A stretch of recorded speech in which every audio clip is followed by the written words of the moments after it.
Hello and welcome to the latest Lukozer retro game review video. And for this one it is something quite different. I've been avoiding doing simulators because they are not at all video friendly. However, I have been doing quite a few games which previously I had considered to be less than video friendly, such as Damocles, the two midwinter games, Formula 1 Grand Prix, which I guess you could also say, oh, well, that's also a simulator. So I figured, what the hell, let's go on and do a simulator after all. Now, when it comes to simulators on the Commodore 64 and the Amiga, there is only one name to consider, and that is Microprose. Their simulators are, well, just far and away the best out there. And with that in mind, this is 688 Attack Sub from Electronic Arts. Now, we are at the mission selection screen here, so there are 10 missions. But as you can also see, they're not all for the actual 688 sub. There's also some missions for the Alpha or the 700 type, if you prefer to play as the Russians. Although missions 4 and 6 are only available to the American 688 type, and likewise the sub-ops missions is only available to the Russian Alpha. Now the Torpex 89 mission is the training mission. We'll do that first, and we'll set it to beginner because I really am not much cop at this. And begin the game, so that's loading. So this game came out in '89, hence the mission title, and by submarine simulator standards it is quite basic, it's quite simple, but it doesn't suffer from being simple. So this is the main area. From here you can select which areas you want to check. So the radio room is there, the mouse cursor changes to represent okay, that's because I haven't done anything for a while. The mouse cursor changes to show you which section you're going to be heading to. So then you have the status panel, that's navigation helm, that's the weapons control, that's the sonar room, this is navigation, and that is to go through the periscope. Now at the start of each mission you have to go to the radio room and receive your orders. So here we go. Now the orders for this one, okay, it first of all wants to do the like security check that you've got a genuine one, which yeah, I have. This was a game I had back in the day, and I did not have a copied version, but of course this is a downloaded disk image and they're always cracked versions. So anyway, what this is about is it's just telling you the training mission, which is that there are 3 decommissioned destroyers, and we have to sink them without being discovered. If we are pinged hard 3 times, then that means we've been found and the mission ends. So if I press escape to abort the orders, I'm ready to begin. So first thing we want to do is head to the the weapons, and Jesus Christ, not do that. Right, we want to ready all of the tubes. So all 4 torpedo tubes are being prepared, so are the 2 noisemaker tubes and the missile tube. Now I'll keep missile tube selected because when I am attacking the ships, the first couple I use missiles on. We'll now head to the helm. The first thing we want to do is go to periscope depth, because at the moment I think we are on the surface. No, we're not. We are at periscope depth. Now, it's not always a good idea to go or move particularly quickly in this one. I'll risk going at 1/3. A lot of the time you don't really need to move at all in this. Now let's check the periscope. Take it up, and those jingles you can hear are nothing to do with the game. That's my phone charging. Now this ESM level here is how well you can be spotted. So obviously you want to keep that as low as possible. Now I'm pretty sure the missile is ready. This vessel range is 6.6. So missile launched.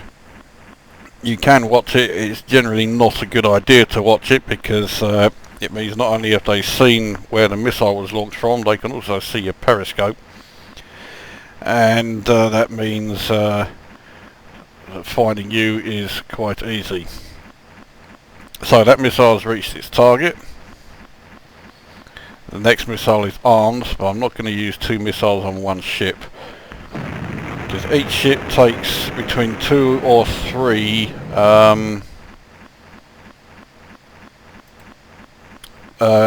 torpedoes before they are sunk. So I'll select torpedoes now.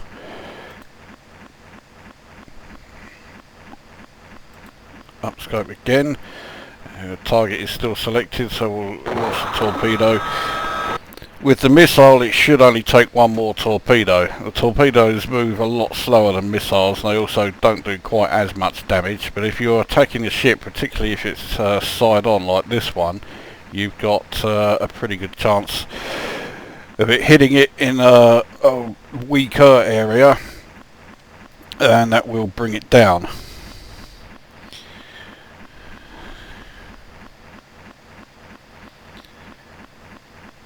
It looks like the ship is turning. Let's downscope and see if we can follow the so there's our target. E is our torpedo. A is the target that we are trying to destroy. But it looks like it's just okay, it has come back in.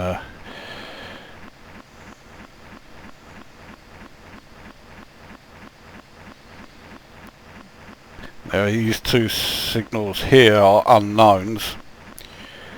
For this mission we don't need to investigate them because we know our 3 targets.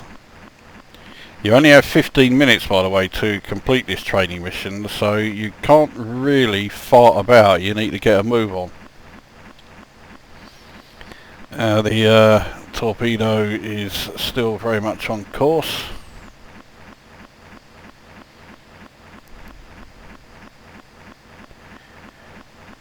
Looks like it is about to reach its target. I'm not really meant to do this, but we'll raise the periscope and see if we can spot it. As you can see, our ESM level is very high. Alright, so torpedoes reached its target there. And that sunk it. It's going down. Right, that's 1 ship gone. Now for target B. Again, we will start by using a missile, so we need to select the missiles. This is the last missile we have got, so I need to use this wisely. Target is acquired. Let's launch it. Not really supposed to leave and with the periscope still up, but we are heading towards the coast, which we don't really want to do, so let's move so that we are not actually heading straight towards an island. Missile has reached the target, so that missile has hit target B.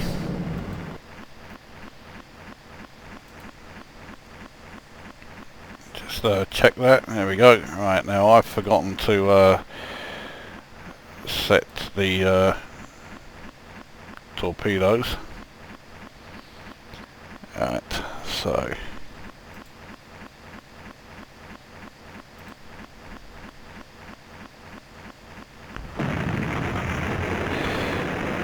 So its range is 6.9, which is quite far for torpedoes. I think it's in range. I can't remember the exact range that torpedoes have, but it's not exactly close. So down scope, we'll follow the trail of the torpedo towards B.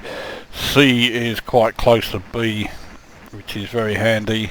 B is actually looks like it's heading towards us. That pinkish diamond there is its bearing, and it's giving us an idea of its speed. So its course is 125, so it is heading straight towards us. So it looks like it may have a bit of an idea as to where we are. The thing that is surprising me is no one is using sonar pings at the moment. There's another unknown target. I say in major missions you would then use the sonar to identify that target. I will show the sonar later on, but for the moment, say, you don't need the sonar at all. It's not in this mission. Like all simulators, fast-paced action does not appear in this game at all. If you want a fast-paced blaster, then well, why on earth would you be looking at a simulator in the first place? However, it is quite tense. It certainly adds the has the atmosphere as far as being on the submarine quite well. We can now check to see if that submarine or that torpedo should be close to hitting. There is the helicopter which is scanning the area.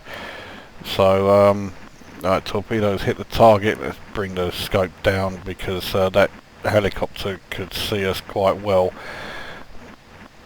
Alright, so it's gone down. Now we'll target C. 8.2, and of course I don't have any missiles left, so C has to be brought down entirely by torpedoes. Let's head towards it.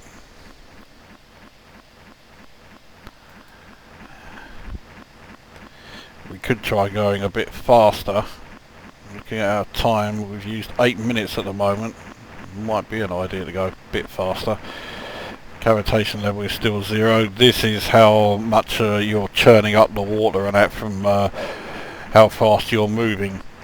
At 1/3, 2/3, even standards, you don't have much. Full, depending on how deep you are, you can get away with it, but at this depth, we're only 20 feet, you won't get away with it.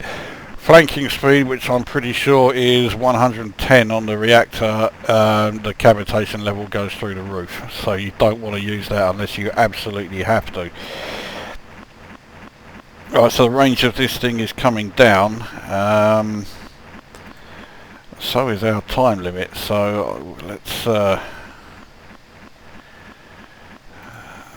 see how far away it is. Now, there it is. It's right in the distance. So that's one more torpedo launched. Now D there, that's an underwater signal. It's also now just disappeared.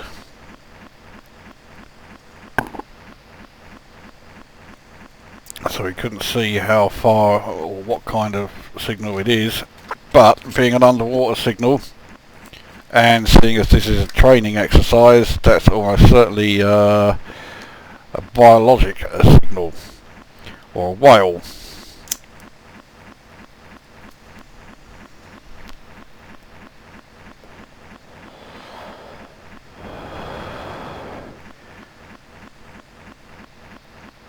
Now I must admit, as much as I liked playing this back in the day, which I certainly did, I was a big fan of this game. I was never very good at it. The training mission was about the only mission I could actually do. We're fast running out of time, so I'm going to launch the remaining torpedoes at that target and try and get it sunk before my time runs out. Usually takes 3 torpedoes. So I've got all 3 heading towards it, but I'm down to less than 5 minutes now. There is a little bit of randomness regarding how far away the ships are, and sometimes, and this looks like being one of those times, the ships are placed so far away that the 15-minute time limit is not enough. Now I have a horrible feeling I'm going to run out of time before it will let me actually finish the mission. And the torpedoes are on their way, and if they hit, which it looks like they're going to, then I will sink the ship, and that's all I need to do. But I'm cutting it very fine now for time.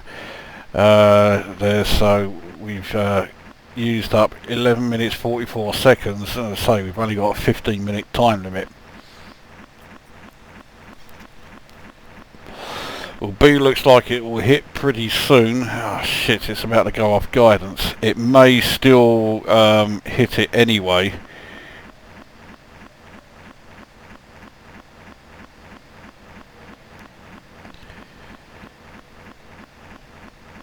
At least I fucking hope it does. Guidance cable's cut, so B is now essentially a rogue torpedo, but I think it's still going to actually make it there. It's certainly still going on course.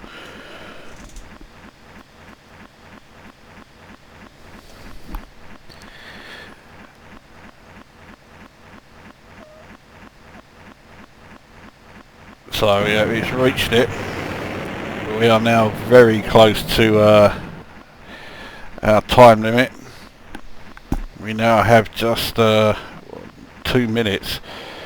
Well, 2 minutes now.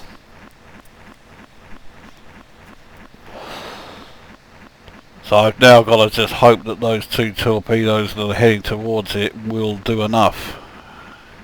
Yeah, they're both going off guidance. So C was constantly staying out of range. It's no wonder I was having bloody trouble trying to do this within the time.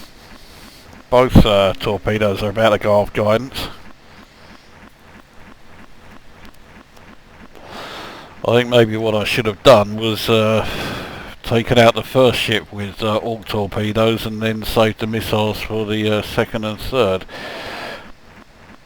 Both torpedoes are now had their guidance cables cut, but they do look like they are still on course. So hopefully, as I'm now into the last minute, hopefully they will reach the target.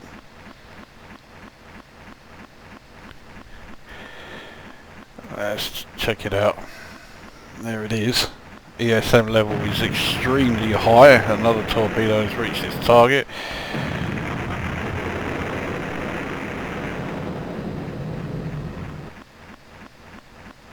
The next torpedo should reach it pretty soon. Our contact has been lost. That means it should have gone down. That means I think we have actually managed to do the training mission. Just, I had 30 seconds left. There we go. So, there we go. Singing our praises, suggesting that we sell 7 days leave to the crew, which I won't do.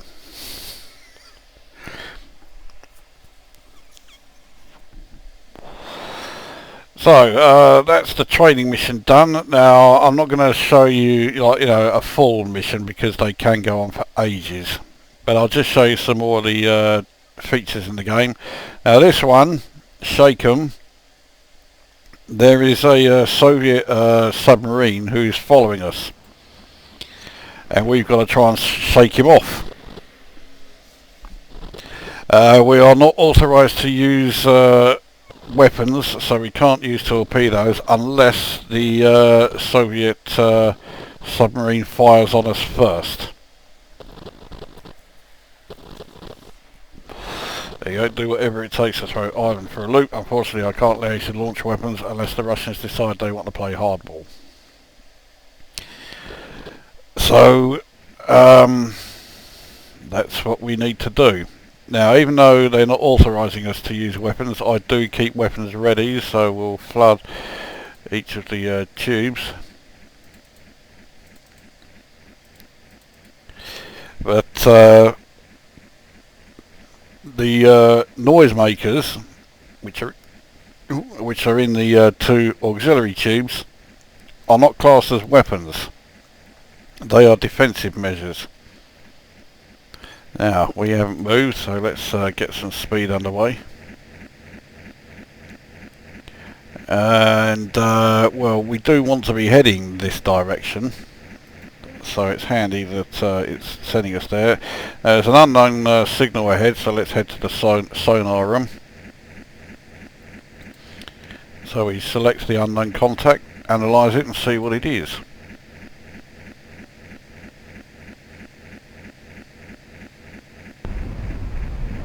Well, it's definitely man-made. But what we don't know yet is if it is surface contact or submerged. There's another target in the area. Let's analyse that one.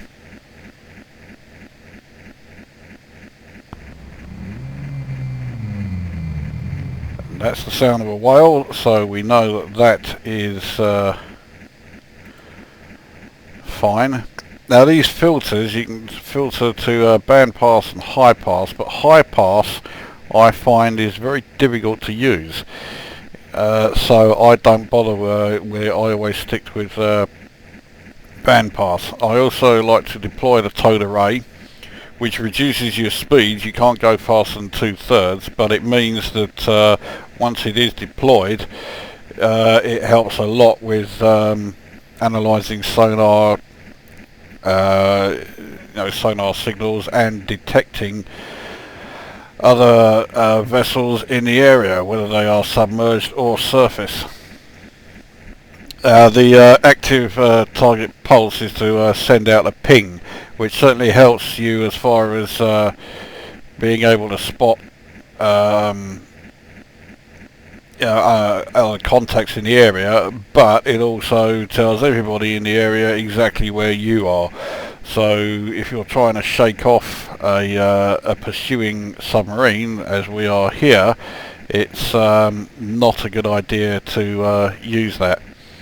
Now, I've done this mission before, and C, D and E are all surface, unknown surface contact. And we don't really need to bother with them too much. However, we don't know if they are enemy contacts or not, and we don't really want to take any chances, so I'm not going to head towards them. What we will do is dive to 150 feet.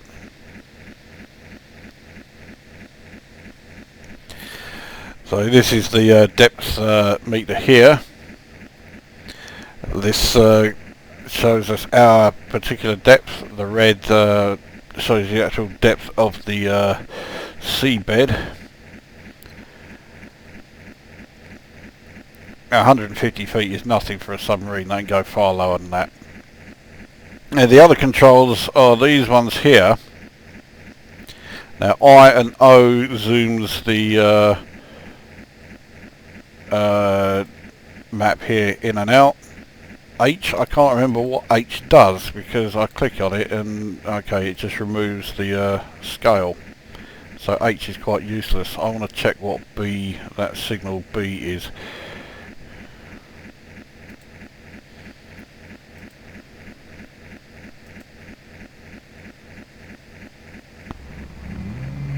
Another whale, so we can ignore that. However, I've lost contact with the one that I was tracking.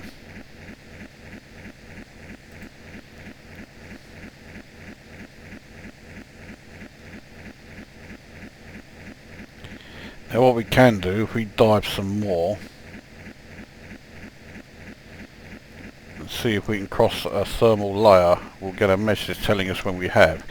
Now when we do, thermal layers help as far as hiding us again.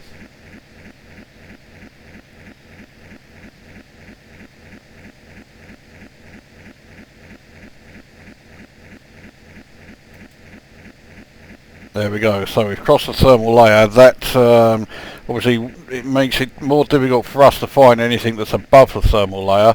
Likewise, it makes us very difficult to spot for anything that is below it. So these ones are now having a lot more difficulty finding us because we're below that thermal layer. So although we can't really scan them, they can't scan us either, so it works out quite well, especially as say we're trying to shake these targets off. So let's see what this thing is. It's saying contact has been lost. Yeah, we can't analyse it because it's disappeared. So even with the towed array deployed, we're still having a hard time finding anything because they're all staying above that thermal layer. We are quite deep. Now we are quite close to sea. If you analyse sea, yeah, you can hear the engine of that ship. You get to, as you play this game, you get to recognise what those sounds are. So you can recognise the sound of whether it's a ship, whether it's a submarine, whether it's an incoming torpedo, whether it's obviously the biological signal is easy. So let's go back here now. See, this one is quite interesting. This creates an image of the actual seabed. It's not a camera, it's created through sonar, so it's not totally accurate. Press C again and does nothing. I think if you press, no, it's T, that's it, takes you back to that. B just removes all of the, well, basically all of the useful info, so I don't know why you would want to use B. Now P, F and S, I've got to be honest, I haven't got a clue what they do. S seems to do nothing, F seems to do nothing, P seems to do nothing, so yeah, I haven't got a clue what they are all about. Doesn't really matter, I suppose. Thought another target had appeared. What's B is an unknown submerged. Let's oops, analyse that, see what that is. Another whale.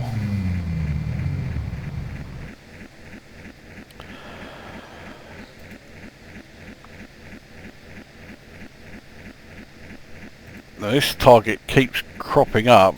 Again, it's saying contact has been lost, so I can't really analyse it very well.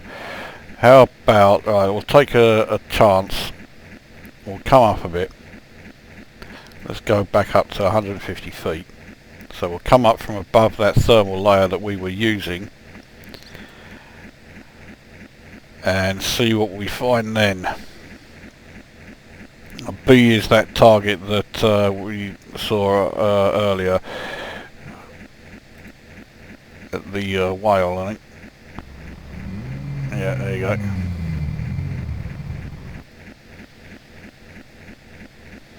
So we're still rising. Now we are at 150 feet. We still can't see anything. Now we haven't shaken off that sub, that's for sure. There we go to the helm, so yeah, I can't go past this because I've got the towed array deployed. Well, we're not seeing anything even with the towed array deployed, so I'll just we'll retrieve it. So you have to wait for it to be brought back in before we can do anything else. I mean, you can go faster, but it will cut the towed array and then you can't use it anymore. So it's not really something you want to do.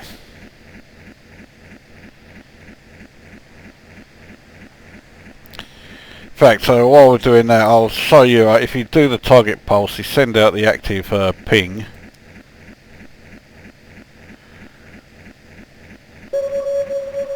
Now you've got that target found there, unknown submerged contact. Let's take a look at what it is. Well, that's definitely a submarine. It's an unknown submerged contact. It looks like it's waiting for us. Now what we can do is, first of all, we'll stop.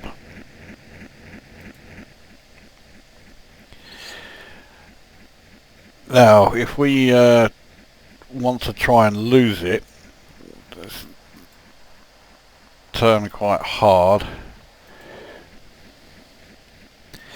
Now this is why I have the noisemakers fitted, so we can launch a noisemaker. They don't count as weapons, so they are countermeasures. Okay, so the noisemaker is heading out on the course that we were at before, so if we then turn and then proceed slowly, hopefully that submarine will follow the noisemaker for as long as it's active, and we'll lose it that way. Now, I can tell you now that doesn't work. Noisemakers are best used as almost like the active flares used in aircraft simulators. If you've got a torpedo that's coming towards you, you send a noisemaker in another direction, and because it makes so much noise, the torpedo will lock onto that and will go after that and destroy it rather than continuing on towards your submarine.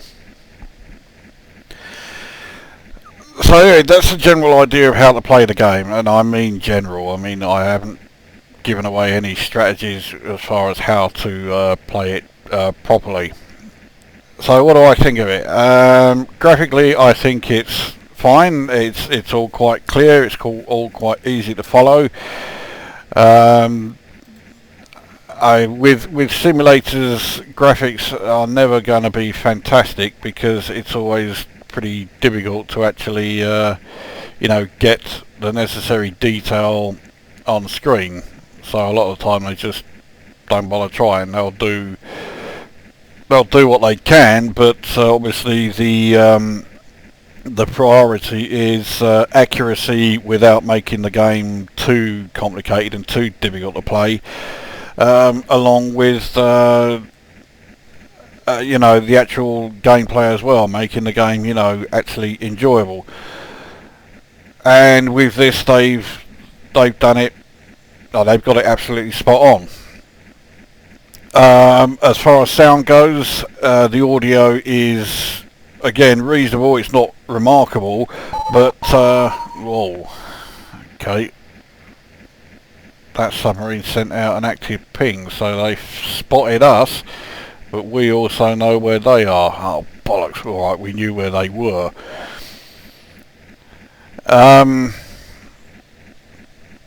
So yeah, I mean, things like the sonar is well done. Being able to try and determine what the contact is from the sound. So the sonar works really well. So in that regards, the sound is great. It doesn't need to be fantastic, and yet they have made it really well done. And the gameplay itself is absolutely spot on.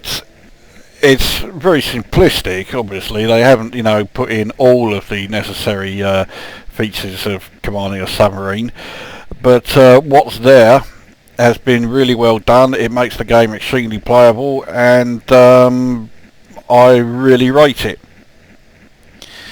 There is a Microprose submarine simulator for modern day submarines. I can't remember what it's called. It's not the Hunt for Red October, although there is a game of that which is absolute shite. Can't remember the name of the Microprose nuclear submarine. I'm sure there are plenty of you out there who do remember it. They also have Silent Service and Silent Service 2, which is again submarine simulator, but that's set in World War II. I had Silent Service 2 for the Amiga, and I thought that was fucking fantastic as well. But it's difficult to compare the two because the fact that you're using completely different technology. They're set in completely different times. So even though they are both submarine simulators, they're totally different games, and they're both superb. I'm a big fan of both of them. For this, I will give this 8 out of 10, and yeah, it's certainly recommended. So that is 688 Attack Sub from